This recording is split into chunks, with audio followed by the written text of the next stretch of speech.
Hey YouTube, Ed here with Jack of All Trades, and welcome to another video. So what we're going to do today is we're going to talk about the Winchester Model 88 lever action rifle.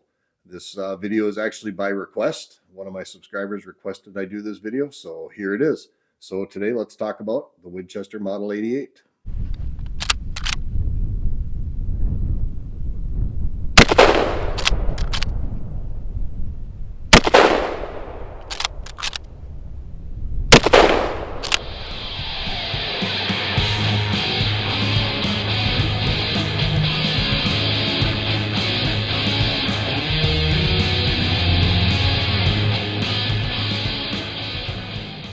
And welcome back. So yes, today we're going to talk about the Winchester Model 88 lever action rifle. But before we do, as per the usual, I got to ask you to please go down, hit that like and subscribe button.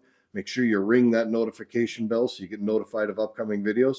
And if you're liking what I'm doing out here on the Jack of All Trades channel, please let me know in those comments down below, and I will do my best to give you more videos like this.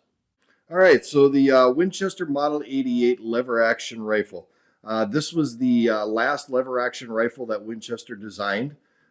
It was the third best selling lever action rifle in their inventory, right behind the Model 94 and the 1873, which was the gun that won the West. And it was produced from 1955 until 1973. The rifle itself weighs approximately 7 pounds. I haven't weighed this one myself, but if you do a little Google search on it, it varies. Some people say it weighs about 6.8. Some people says it weighs about 7.25. So we're just going to call it 7 pounds. They typically came with a 22-inch barrel. However, the carbine models did come with a 19-inch barrel, and it was chambered in 4 different chamberings. Now, the Model 88 was a pretty radical change from previous Winchester lever action rifles, in that it has an internal hammer, so the hammer is not exposed, and it has a box magazine. That is what's used to actually feed ammunition into the rifle. Additionally, this rifle has got a rotating locking bolt system with 3 locking lugs in it. And this rifle was actually brought forward as an attempt to kind of modernize the Winchester lever action lineup.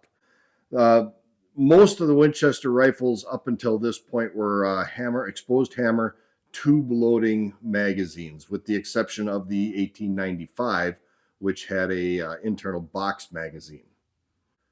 Now, when the Model 88 started production in 1955, it was pretty widely speculated that the 88 was supposed to be the answer to the Savage Model 99 competition.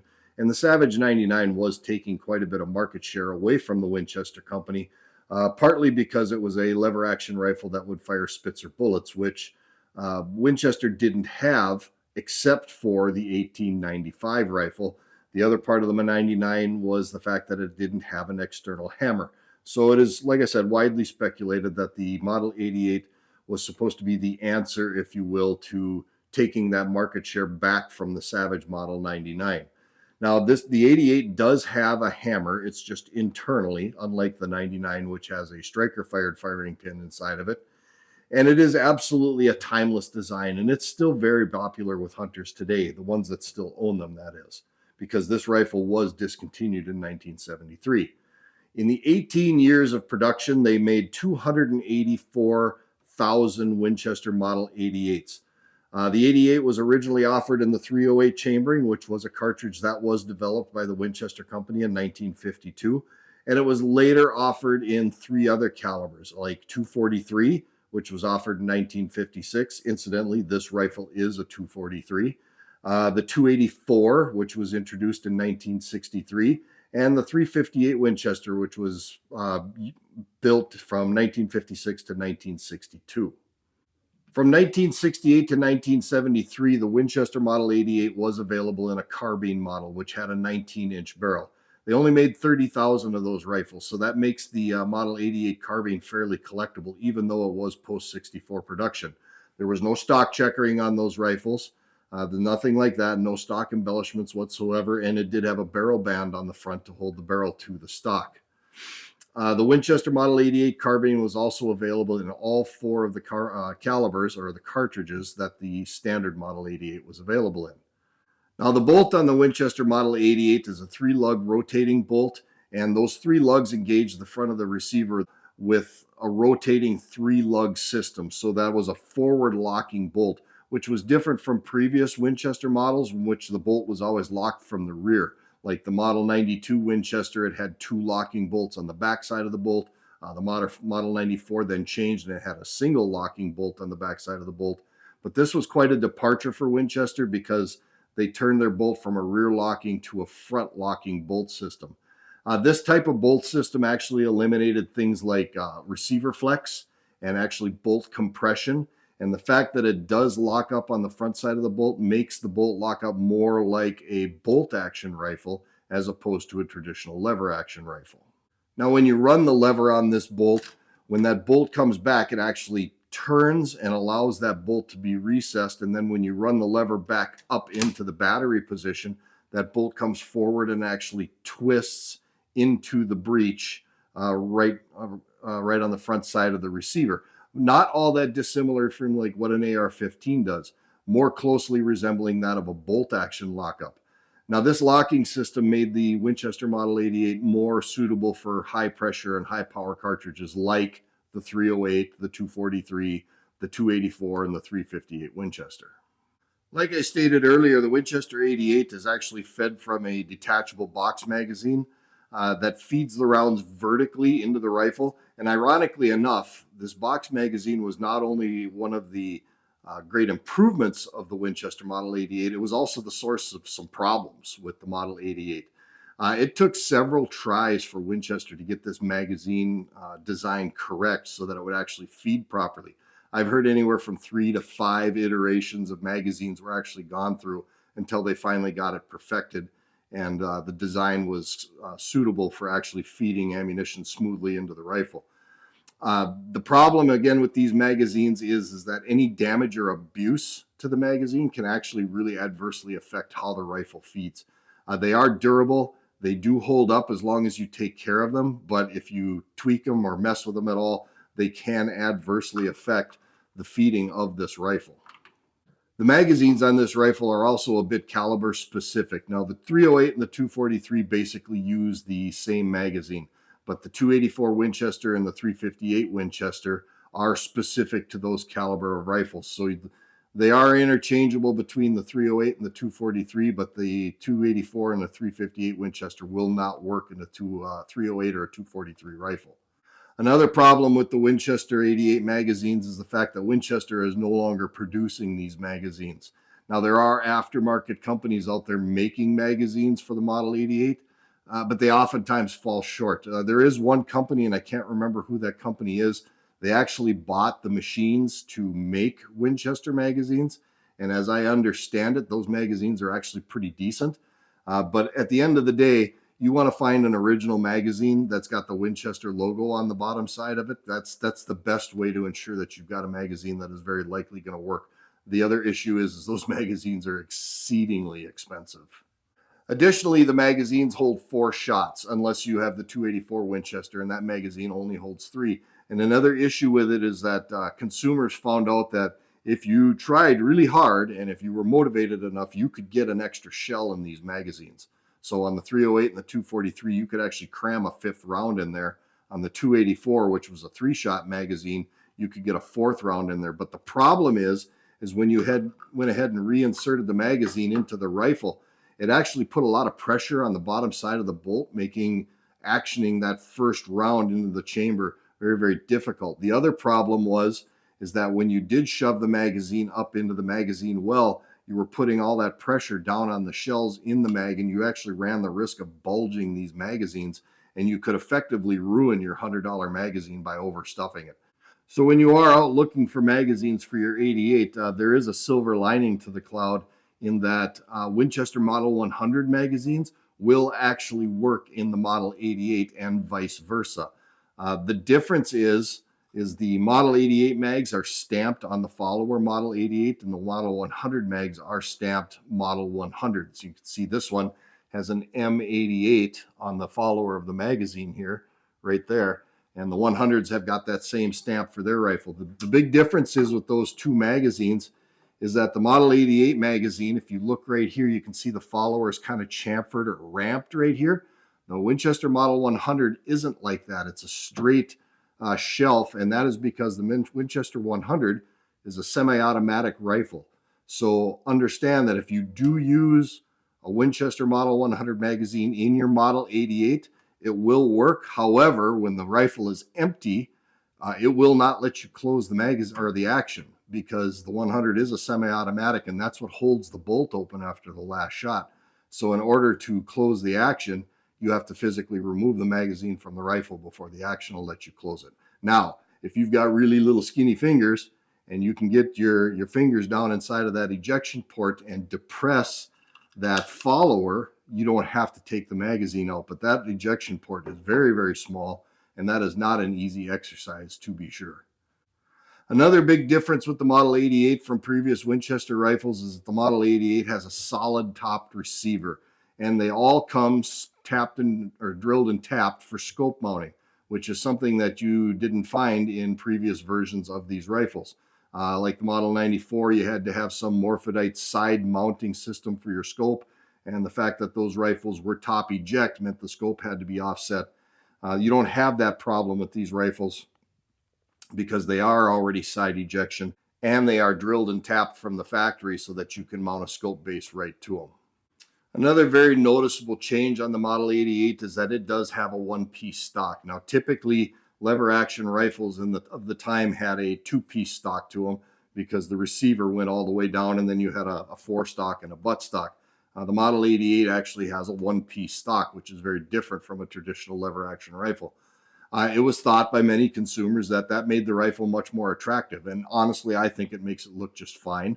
I don't think it's any more or less attractive than any other. But the difference is, with it being a full-length stock, is they also thought there would be some accuracy improvement in that. And that may be the case, but there have been occasions where consumers who bought these rifles said that the rifles aren't as accurate as what they thought they would be. And they attribute part of that to the fact that the barrel screw right here actually goes through the stock, and there's a barrel boss on the underside of the barrel which clamps the barrel to the stock. So you remove that screw, and this whole stock or barrel in action kind of comes out at a pivoting action, and there's a little ledge that holds it down in the stock on the back here. And that barrel screw, a lot of people thought actually made the accuracy less desirable than it should be, because you're not able to free float the barrel as a result of that.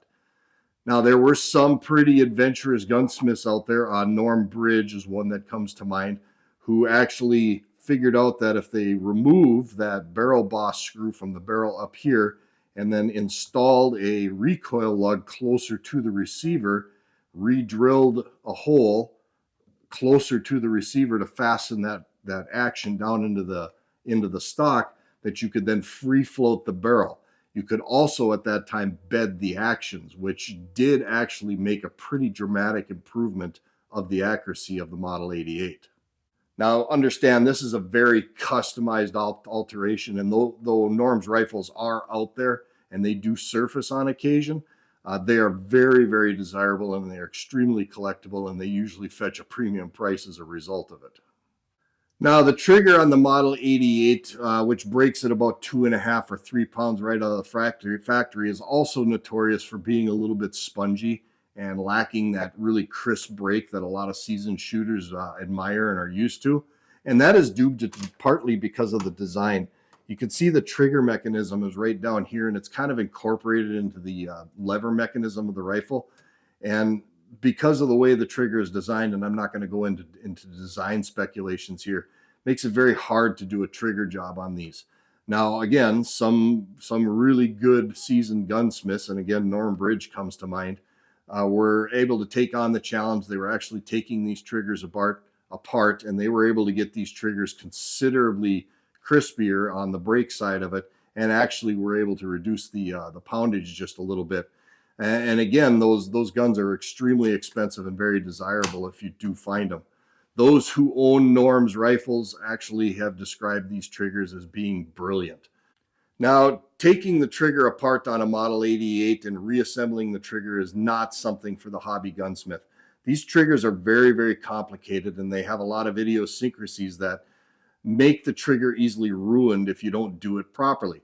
One such characteristic is the fact that the pins in here are tapered and therefore they're directional. In other words, they only go in one way and they only come out one way. If you force the pins out in the wrong direction, or if you install them incorrectly, you're going to only succeed in doing one thing, and that's turning your trigger into a pile of scrap metal. Now, interestingly enough, as part of that trigger mechanism, the safety on the trigger is actually reversible. And this is by design, and it's actually fairly easily done. And they did this on purpose for left-handed shooters. Now, since the Model 88 was discontinued in 1973, these rifles really have become very, very collectible. Yeah, the harder to find 284 and the 358 Winchesters and the pre-64 versions of the 308 and 243 can be very, very valuable.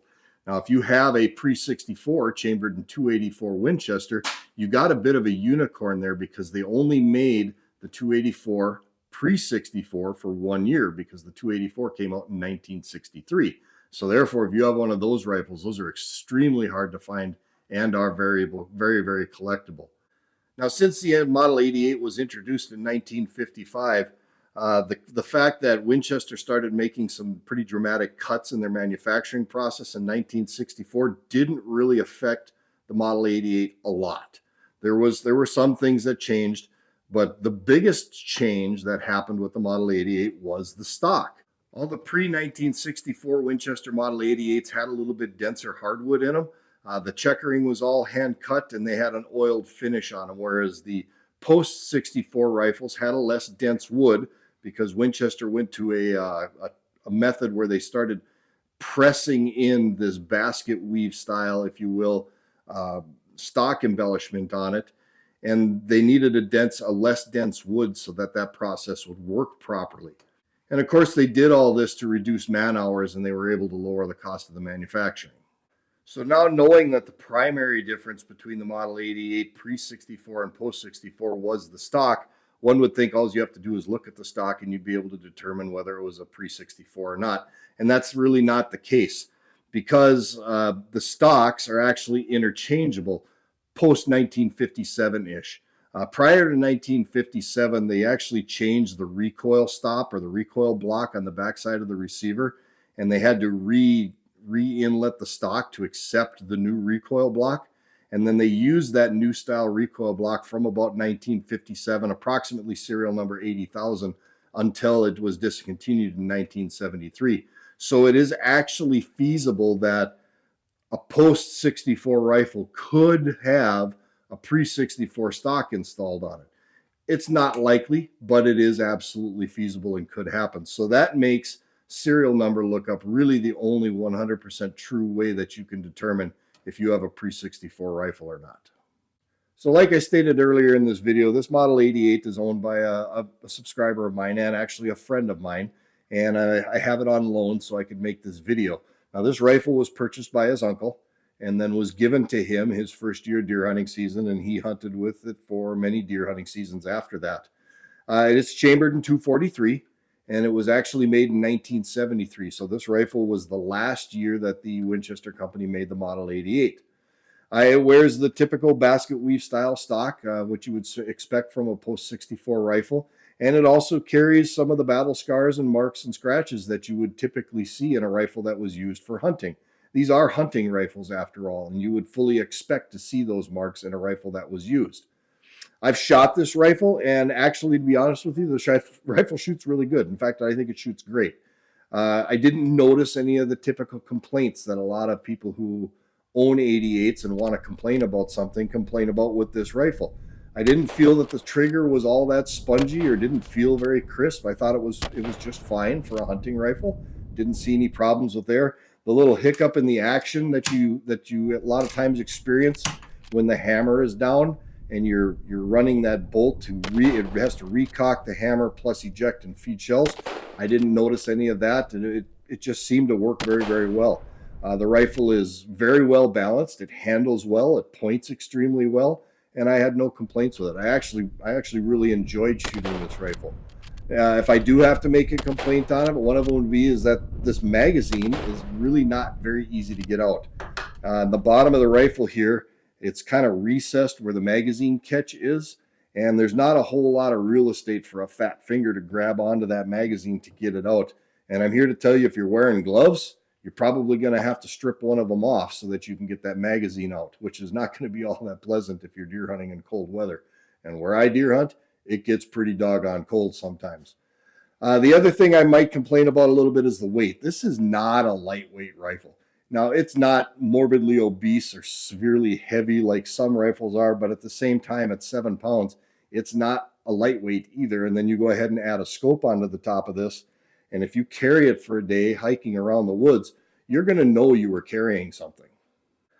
So overall, what do I think of the Winchester Model 88? I think it's probably one of those rifles that I'm going to have to add to the list of rifles I want. It's classic Winchester styling.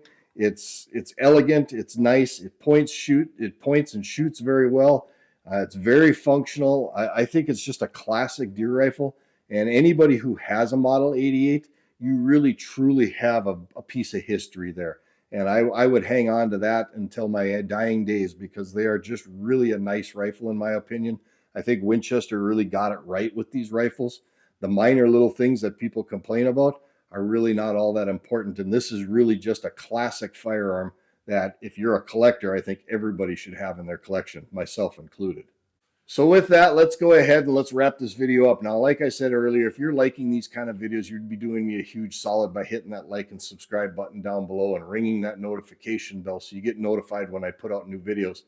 And if you're liking these, the only way I know is if you let me know in those comments.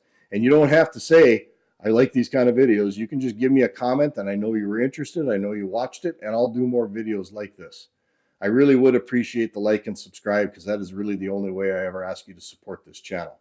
With that, this is Ed from Jack of All Trades. As always, thank you for stopping by, and we'll see you on the next video.